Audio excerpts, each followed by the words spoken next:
Paper leak पर चर्चा से पहले अखिलेश यादव का भी बयान सामने आया और उन्होंने कहा कि अच्छी परीक्षा होगी तो अच्छे इंसान बनेंगे। राम मंदिर पर सोमवार को चर्चा होगी। अखिलेश यादव राम मंदिर के मुद्दे को भी नहीं छोड़ना चाहते हैं और युवाओं के मुद्दे पर भी अग्रेसिव दिखना चाहते हैं। क्या कहा उन्होंने, सुनिए।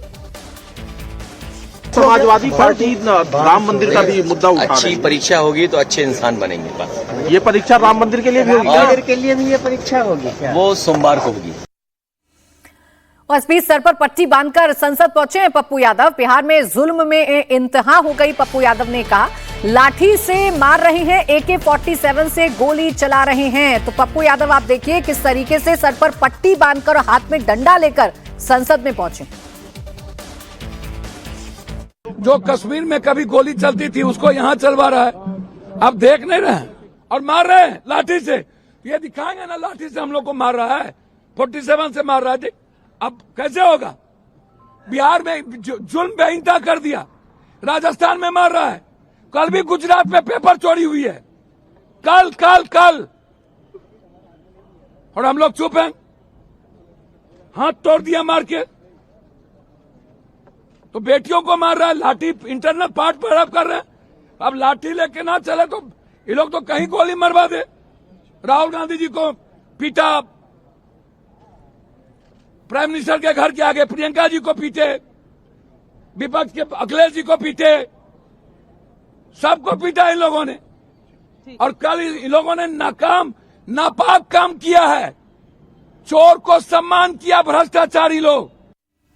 विपक्ष कोई भी मौका अपने हाथ से जाने नहीं देना चाहता, इसलिए हर मुद्दे पर एक अलग अंदाज में विपक्षी सांसद संसद परिसर में हंगामा कर रहे हैं।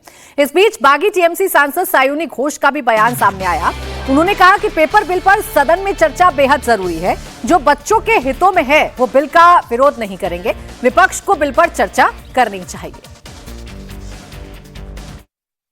मुझे लगता है कि अंडर एनी सर्कमस्टांस डिस्कशन होना बहुत जरूरी है। ये जो बिल आया है, भले ही सरकार का कोई विरोध करे, इस बिल का विरोध जो बच्चों के हित में है वो कभी नहीं कर सकता। लेकिन उस पर अगर आप चर्चा नहीं करेंगे, अगर उसमें से आप फीडबैक आपका नहीं मिलेगा, सजेशंस नहीं आएंगे, विस्तारित रूप से आलोचना नहीं होगी, सरकार की जो कार्य प्रणाली है उसके बारे में हम बात नहीं करेंगे। मुझे लगता है कि बच्चे भी चाहते हैं कि रिफॉर्म्स पे डिस्कशन हो। वो पॉलिटिकल डिबेट नहीं सुनना चाहते, वो जानना चाहते हैं कि सरकार का क्या विजन है, वो कैसे पेपर लीक को रोकना चाहती है, वो कैसे सख्ती से पेश आ रही है। तो इस पे चर्चा हो। और जैसा कि आपने बोला, बच्चों पे ये जो AK-47 हो के पैलेट हो, जो गलत है वो गलत है। देश के बच्चे हैं, हमारे बच्चे हैं, कार्रवाई हो रही है, आगे जाके भी होगी। इस बीच आज संसद की कार्रवाई शुरू होने से पहले संसद भवन परिसर में एनडीए सांसदों ने पंजाब में पेपर लीक के मुद्दे पर प्रदर्शन किया और पंजाब के शिक्षा मंत्री का इस्तीफा मांगा। दरअसल बीजेपी का ये कहना है या एनडीए के सांसदों का ये कहना है कि धर्मेंद्र प्रधान के इस्तीफे की मांग तो आम आदमी पार्टी ने बड़े जोरों शोरों से की, लेकिन पंजाब में जो पेपर लीक हो रहे हैं उस पर अरविंद केजरीवाल चुप क्यों रहते हैं, भगवंत मान चुप क्यों रहते हैं। इसी रणनीति के तहत आज एनडीए के सांसदों ने संसद परिसर में अपना विरोध जताया और पंजाब के शिक्षा मंत्री के इस्तीफे की मांग एनडीए के सांसदों की तरफ से की गई है।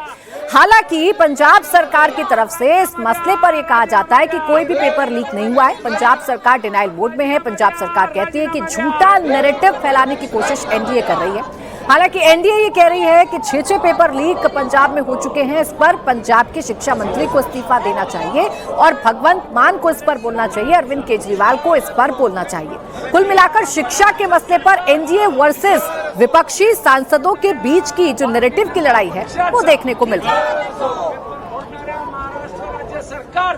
पंजाब में पिछले 5 सालों में 6 पेपर लीक हुए हैं, मैसिव स्तर पे चीटिंग कराई गई है और अभी तक कोई अकाउंटेबिलिटी सेट नहीं हुई है। अरविंद केजरीवाल जो पंजाब के सुपर सीएम हैं, उन्होंने अभी तक इस बात पे चुप्पी ठानी हुई है। मुख्यमंत्री भगवंत मान जो पूरा टाइम नशे में डूबे रहते हैं, वो ये कह रहे हैं ये झूठ है, जबकि ये वो जो बोल रहे हैं वो एक्चुअली झूठ है। अरविंद केजरीवाल ने कॉकरोच जनता पार्टी बनाई, बहुत सारा उसको फंड दिया, अपने सारे उनके ही सहयोगियों ने कॉकरोच जनता पार्टी बनाई। सोशल मीडिया पर जमकर उन्होंने पैसों से पेड कैंपेन करवाए और एक देश में माहौल बनाने की कोशिश करी गई कि अकाउंटेबिलिटी हो एजुकेशन के ऊपर। अरविंद केजरीवाल जी को ये डबल स्टैंडर्ड्स छोड़ देने चाहिए और पंजाब के एजुकेशन मिनिस्टर का हर हाल में इस्तीफा होना चाहिए।